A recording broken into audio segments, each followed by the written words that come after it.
El oficio más viejo del mundo, más allá de ser el trabajo marcado por el estigma, ha estado presente en todas las etapas de la historia, desde los rituales sagrados en Mesoamérica hasta los turbios expedientes del imperio de Maximiliano. Entre archivos perdidos, leyendas urbanas y realidades brutales, se dibuja un panorama que mezcla lo religioso, lo político, lo criminal y lo sobrenatural.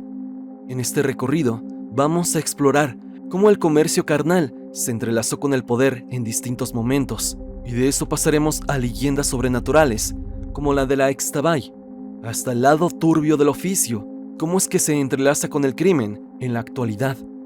Es así que sin más dilación, pasemos con el iceberg de las en México y el mundo.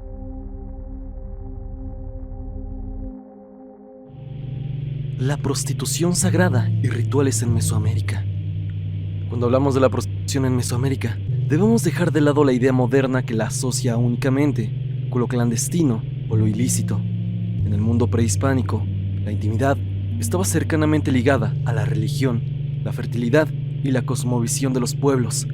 Existen registros arqueológicos y crónicas coloniales que sugieren la práctica de lo que algunos investigadores llaman prostitución sagrada, donde la unión carnal no era vista como un acto de placer privado, sino como un ritual de trascendencia. Entre los mexicas, por ejemplo, la figura de Xochiquetzal, diosa del amor, el placer y la belleza, era central en la concepción de la sexualidad. En su culto, se cree que existían sacerdotisas y mujeres consagradas que participaban en ceremonias donde la intimidad se ofrecía como una forma de honrar a la divinidad y asegurar la prosperidad de la comunidad.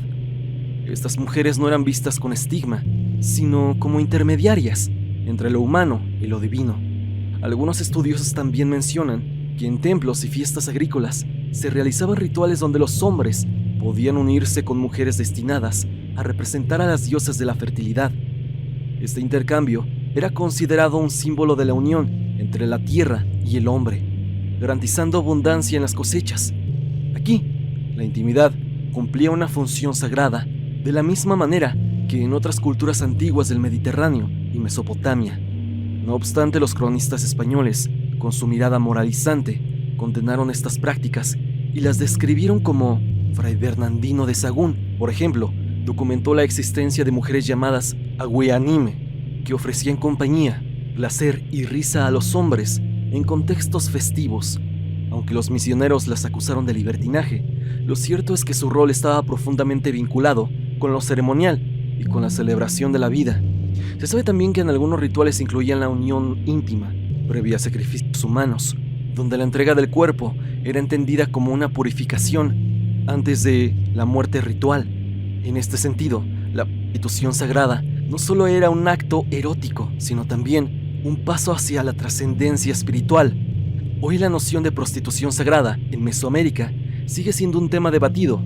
Algunos arqueólogos lo consideran un mito creado por los colonizadores para desacreditar a los pueblos indígenas, mientras que otros sostienen que sí existió, pero dentro de un marco religioso y social muy distinto al concepto actual. Lo cierto es que esto refleja la complejidad con la que las antiguas culturas concebían el cuerpo, la intimidad y lo divino, algo que a día de hoy a nuestra sociedad les suena sumamente extraño.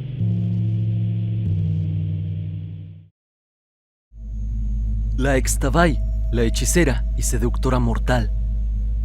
Dentro de la vasta mitología de la península de Yucatán, existe una de las leyendas más enigmáticas y aterradoras, la de la Extabay, un ser que combina la belleza femenina con el peligro de lo sobrenatural.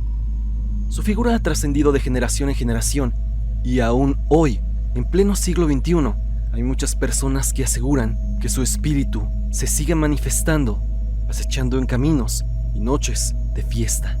Este espectro, la Extabay, es descrita como una mujer de cabellera larga y negra, con una belleza que deslumbra a cualquier hombre que la mire. Viste un huipil blanco, tradicional de la región maya, y su perfume es tan dulce como embriagador. Sin embargo, detrás de su apariencia irresistible se esconde una trampa mortal. Su hermosura no es más que un disfraz de un ente demoníaco que busca seducir y destruir. Según la tradición oral, la Extabay aparece principalmente en las veredas solitarias, bajo los ceibos o cerca de los cenotes, lugares sagrados para los mayas. Se manifiesta a los hombres ebrios o aquellos que caminan solos durante la noche. Su estrategia es sencilla pero letal. Los atrae con miradas seductoras, palabras dulces o incluso con cantos que parecen hechizos. Una vez que el hombre cae bajo su embrujo, lo conduce hacia lo más profundo del monte o a los bordes de un barranco, donde finalmente lo abandona. La víctima suele ser hallada, sin vida, sin ropa o en estado de delirio, incapaz de recordar lo sucedido. En algunas versiones se dice que la Extabay se alimenta de la energía vital de los hombres.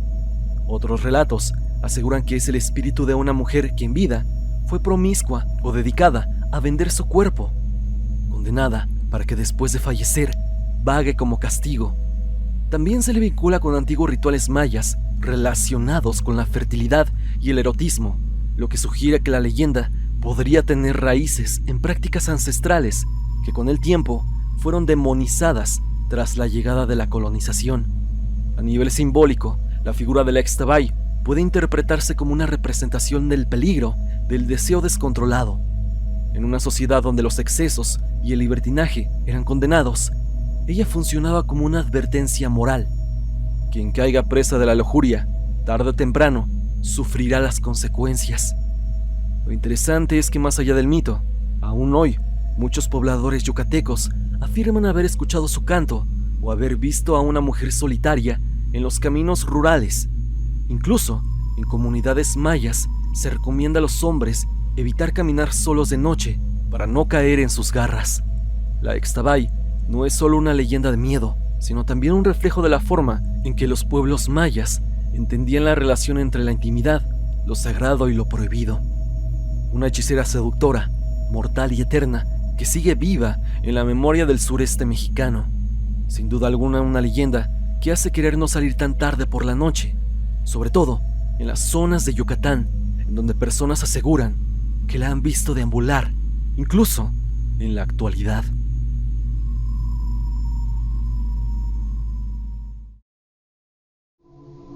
María Magdalena era una prostituta.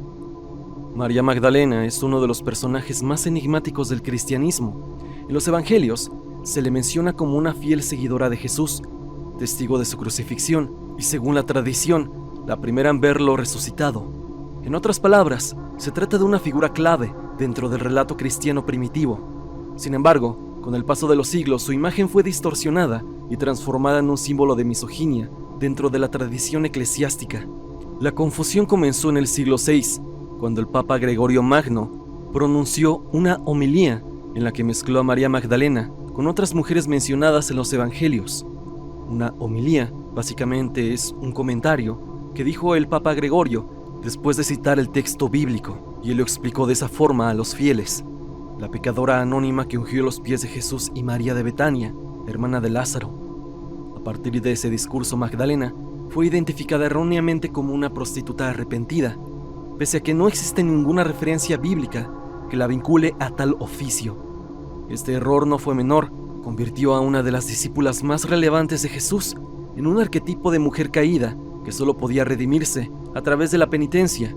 La iglesia medieval utilizó esta imagen para reforzar un mensaje claro, un mensaje un tanto misógino. La mujer era un ser propenso al pecado, la tentación y la debilidad moral, mientras que su único camino de dignidad pasaba por la sumisión religiosa. En consecuencia, la figura de Magdalena funcionó durante siglos como un ejemplo moral de lo peligroso de la feminidad. No obstante, en las últimas décadas, se ha revisado críticamente esta construcción. Diversos estudios académicos han señalado cómo la Iglesia utilizó su figura para silenciar el rol activo de las mujeres en los primeros movimientos cristianos. Hoy, en ciertos círculos teológicos y feministas, María Magdalena se reivindica como la apóstola de los apóstoles, la primera en llevar el mensaje de la resurrección. Así, su historia es un reflejo del poder de la interpretación religiosa para moldear símbolos, pero también del esfuerzo contemporáneo por recuperar una verdad oculta, que María Magdalena fue una persona muy importante en la historia de Jesús y que fue reducida injustamente a un estereotipo misógino que sirvió como instrumento de control durante siglos. un registro fotográfico durante el imperio de Maximiliano. En la historia del viejo oficio en México existe un episodio poco explorado y rodeado de mito, el supuesto registro fotográfico de trabajadoras durante el imperio de Maximiliano de Habsburgo entre el año 1864 y 1867. La anécdota cuenta que con la llegada del emperador y la influencia europea, se intentó implementar un control sanitario y administrativo inspirado en el modelo francés, que incluía la documentación visual de mujeres dedicadas al antiguo oficio. De acuerdo con crónicas de la época y referencias indirectas de archivos de la Ciudad de México, Maximiliano, influenciado por el sistema reglamentarista francés, buscó imponer un orden sobre este oficio. En Francia, era común que las chicas trabajadoras fueran registradas oficialmente y sometidas a revisiones médicas para evitar la propagación de enfermedades. En México se intentó replicar este esquema, pero la novedad fue la posible incorporación de la fotografía, un evento reciente en ese entonces que se estaba utilizando en expedientes judiciales y militares. Aquí surge la parte más polémica.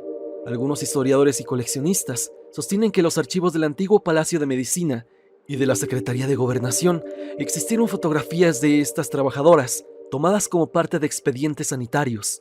Estas imágenes habrían servido para identificar a las mujeres y corroborar que se sometían a los controles médicos impuestos por el gobierno imperial.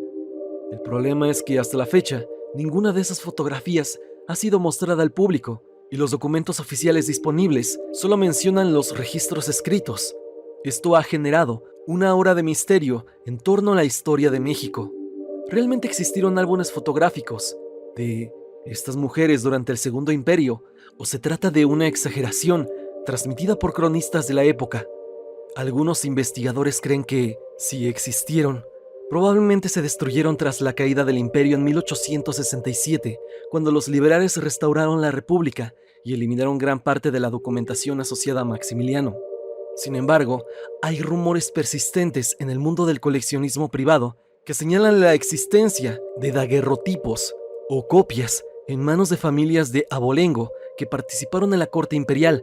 Esto alimenta la teoría de que ciertos materiales nunca fueron destruidos, sino ocultados. Hoy en día, este tema se mantiene como una mezcla entre historia documentada y mito urbano. Lo cierto es que Maximiliano sí introdujo medidas para regular este oficio en México, y la posibilidad de que existiera un registro fotográfico pionero en Latinoamérica añade un matiz oscuro fascinante a la historia del trabajo más viejo del mundo en el siglo XIX.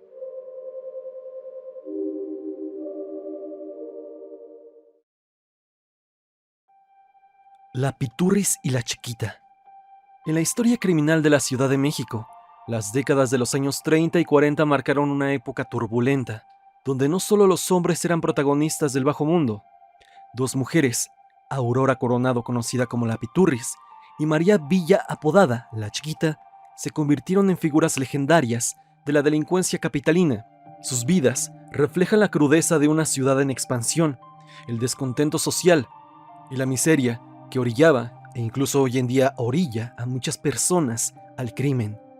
Aurora Coronado, la Piturris, nació en un barrio popular de la capital. Desde joven se vio envuelta en la pobreza, el abandono familiar y la falta de oportunidades, un caldo de cultivo común en aquella época. Se distinguió por su carácter altanero, su valentía y un temperamento difícil que rápidamente la colocaron al frente de grupos dedicados al robo y al asalto en zonas céntricas del entonces Distrito Federal.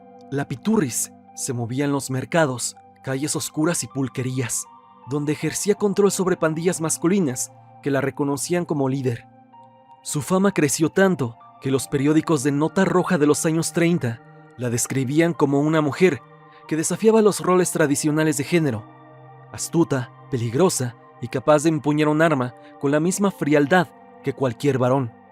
Por otro lado, María Villa, la Chiquita, fue conocida por su sigilo y aparente inocencia, cualidades que usaba para engañar a sus víctimas. A diferencia de la Piturris, María trabajaba de forma más discreta. Hurtos en transporte público, robos a transeúntes y fraudes menores. Sin embargo, con el tiempo se involucró en asaltos de mayor envergadura y en redes delictivas que competían con las de la Piturris. Era joven, de complexión pequeña, lo que le daba la apariencia de fragilidad, pero en realidad era una mujer implacable, con un instinto criminal afilado y una capacidad sorprendente para escapar de las autoridades. Ambas coincidieron en un México donde la policía carecía de organización moderna y los barrios marginados crecían sin control. Su figura femenina causaba asombro y escándalo. En una sociedad machista que veía a la mujer únicamente en roles domésticos, resultaba inconcebible que dos mujeres fueran temidas por su violencia y liderazgo criminal. Esa misma condición las volvió leyenda. Aunque nunca formaron una alianza directa, la Piturris y la Chiquita compartieron un mismo destino: el enfrentamiento constante con la ley y el destino inevitable de la cárcel.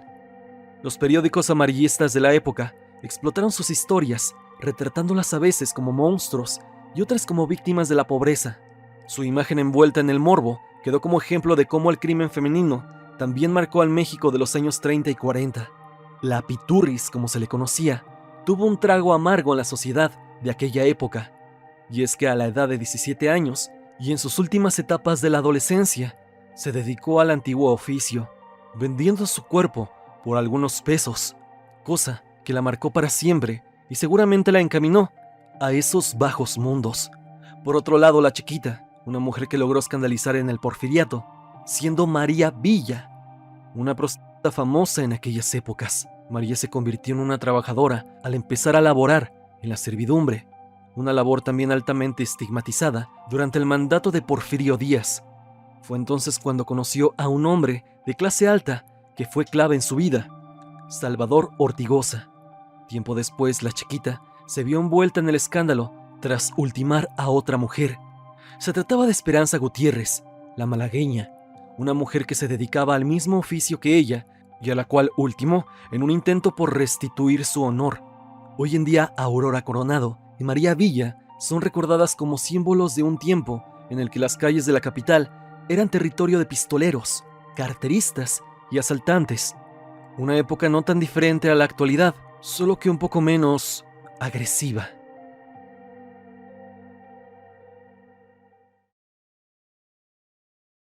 El Callejón Manzanares. En el corazón del centro histórico de la Ciudad de México, existió un sitio que con los años se convirtió en un símbolo del viejo oficio y el comercio íntimo, digámoslo así. Y estoy hablando del Callejón de Manzanares. Esta estrecha y sombría callejuela, ubicada cerca de la Merced, fue durante décadas un punto de encuentro para trabajadoras de la noche, clientes y redes que operaban al margen de la ley. Durante los años 30 y 40, el Callejón de Manzanares se consolidó como un espacio en donde este oficio se practicaba de manera más abierta. Mujeres jóvenes, muchachas que venían de provincia o incluso de países vecinos, llegaban a Ciudad de México buscando mejores oportunidades, pero la pobreza y la falta de opciones las empujaban hacia el comercio carnal. Ahí, entre vecindades deterioradas y pulquerías, se encontraban con clientes habituales, los llamados padrotes y en ocasiones policías corruptos que cobraban protección a cambio de permitir que la actividad continuara sin represalias legales. El callejón no era solo un sitio de trabajo, también se convirtió en un lugar cargado de leyendas urbanas. Vecinos y transeúntes relataban historias de mujeres desaparecidas, enfrentamientos entre bandas y misteriosas desapariciones de dinero o pertenencias. La agresividad era frecuente y muchas trabajadoras eran víctimas de toda clase de extralimitaciones, reflejando la vulnerabilidad de quienes operaban en un entorno donde la ley rara vez las protegía. En términos culturales, el Callejón de Manzanares representaba un microcosmos de este oficio en la vieja urbe mexicana, y es que las trabajadoras no solo buscaban sobrevivir, sino también organizarse en torno a la protección mutua, enfrentando la estigmatización, sobre todo social, que las colocaba al margen de la ciudadanía plena. A través de los años, este callejón quedó inscrito en la memoria colectiva como un ejemplo de cómo este trabajo, en México, ha estado históricamente ligada a la desigualdad social, la migración y la falta de oportunidades económicas. Su historia no solo revela los desafíos que enfrentan las trabajadoras, sino también la complicidad de ciertos sectores y la indiferencia del Estado frente a la explotación sistemática de mujeres en situación de vulnerabilidad. Hoy, aunque la zona ha cambiado y se ha modernizado, el recuerdo del Callejón de Manzanares persiste como un símbolo del oficio más antiguo del mundo, así como el reflejo de un México donde el comercio carnal sigue siendo un tema tabú, envuelto en peligro, desigualdad y resistencia.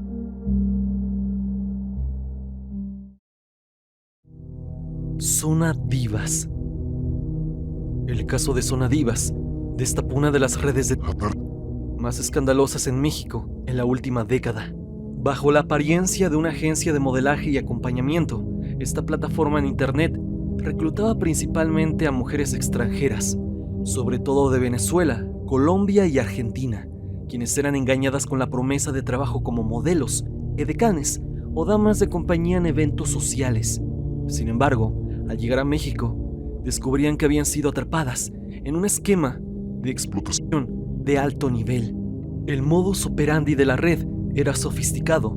A través del portal, las víctimas eran publicitadas con fotografías y descripciones engañosas, y sus servicios eran ofrecidos a clientes de alto poder adquisitivo.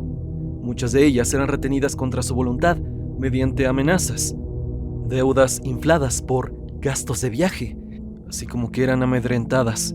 En varios testimonios, las mujeres relataron que sus pasaportes eran confiscados y que eran obligadas a tener múltiples servicios diarios. Esto bajo la vigilancia de hombres que controlaban sus movimientos y ganancias. El escándalo tomó mayor fuerza en 2018, cuando se descubrió que la red no era un negocio aislado, sino que también vinculaba a estructuras criminales más amplias, y que muchos sabían acerca de esto. El final de la venezolana Kenny Enríquez y otros casos de agresividad relacionados a Zona Divas evidenciaron el alto nivel de riesgo que enfrentaron las víctimas. El impacto social y mediático del caso fue enorme.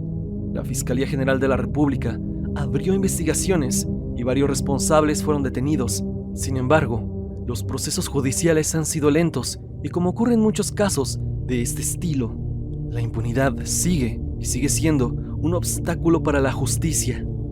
Zona Divas reveló cómo este negocio oscuro se enmascara bajo negocios aparentemente legales y cómo se aprovecha de la vulnerabilidad de mujeres migrantes que buscan mejores oportunidades. El caso también dejó en claro la necesidad de fortalecer mecanismos de protección, apoyo psicológico y legal para las víctimas, así como de cerrar los espacios digitales que sirven de plataforma para estas redes criminales. El caso de Zona Divas es turbio por demás, pero aquí lo abordé de manera muy superficial, tratando de abordar lo menos polémico y menos fuerte acerca del caso. Pero si quieres ver más detalles, te invito a que busques información por ti mismo, ya que hay cosas que en serio son difíciles de contar. El caso de Stephanie y Susei. El 30 de julio del 2024, Stephanie, de 21, y Susei, de 20, dos jóvenes venezolanas originarias de Maracay, fueron halladas en un paraje de San Miguel Topilejo, evidentemente sin signos, esto al sur de la Ciudad de México. Ambas fueron encontradas en muy mal estado, evidenciando algo brutal. Sus identidades fueron confirmadas gracias a tatuajes y una ficha bancaria vinculada a una cuenta de remesas. Las jóvenes habían migrado desde Venezuela en busca de mejores oportunidades. Tras pasar por varios países, llegaron a México, donde fueron captadas por una red. Se les prometió trabajos como modelos y edecanes, pero al llegar a la capital, fueron forzadas al negocio carnal. Según testimonios de organizaciones como Brigada Callejera, las víctimas eran controladas mediante amenazas, retención de documentos y vigilancia constante. El crimen contra Stephanie y Susei destapó una de las ramas más lucrativas del crimen. Expertos en derechos humanos afirmaban que las víctimas eran sometidas a un sistema de control minucioso, donde incluso sus familias sabían de esto y estaban amenazadas. En septiembre del 2024, la Fiscalía General de Justicia de la Ciudad de México vinculó a proceso a algunos participantes, quienes conocían a las anteriores mencionadas, por su presunta participación en el crimen. Ambos habrían sido responsables de captar y controlar a las jóvenes, además de trasladarlas a México bajo engaños. Este caso puso en evidencia este negocio tan oscuro, pero lucrativo, que sucede en América Latina.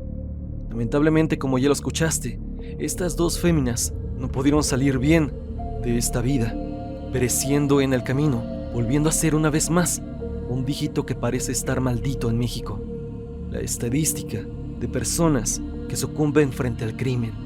Y es que en ocasiones escuchamos casos tan turbios en los que la justicia se lleva a cabo, pero lamentablemente, por un caso que obtiene justicia y se logra salvar la vida de las personas, salen otros 20, en donde de manera hórrida se manifiesta el siniestro. Y es que así como lo he dicho en otros videos, así como el de otros colegas youtubers, este tipo de cosas nos hacen saber que da miedo vivir en México. Hasta aquí el video del día de hoy, espero que te haya gustado.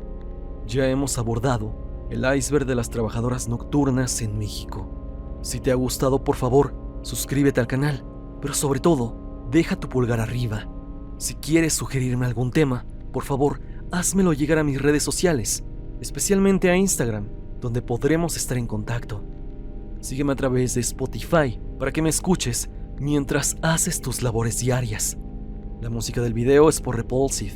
Si te ha gustado, por favor, suscríbete a su canal. El link estará en la descripción.